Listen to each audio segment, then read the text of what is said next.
Hi, I'm Justin Hikintao from BS HM 1, and this is my critique about classical period in GE6 Section B. This is entitled Jason the Golden Fleece by BERTEL Thorvaldsen. Jason with the Golden Fleece is a sculpture by BERTEL Thorvaldsen. A life-size clay version created in 1803 is considered to be the artist's first great work. The larger marble statue, reaching a height of 242 cm, was however not completed until 1828.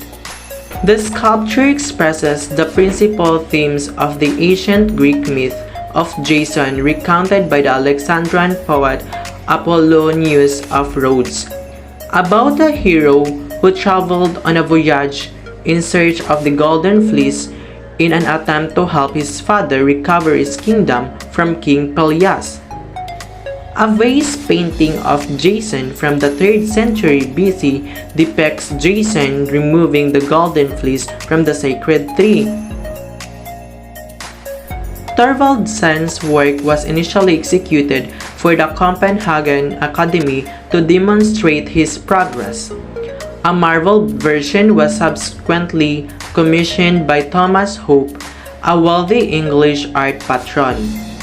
When Hope eventually dispersed his collection at Debden, Surrey in 1917, it was acquired by Copenhagen's Thorvaldsen's Museum at auction.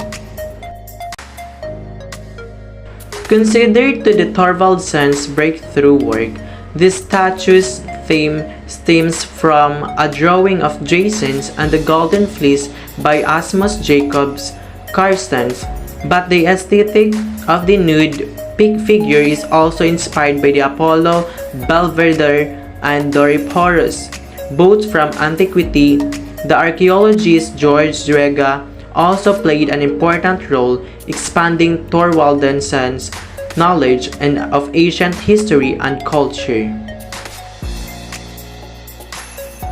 In the first decade of the 21st century, the work was included in the semi-official Danish culture canon.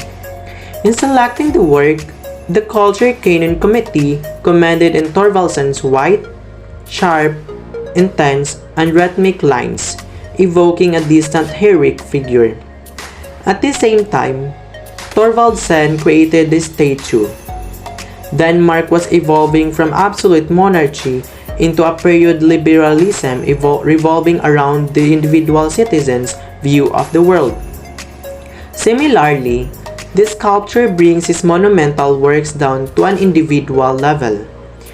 His first model of the statue in clay was completed in 1803. The marble version followed in 1828. In this statue, Jason appears to be frozen somewhere between rest and movement.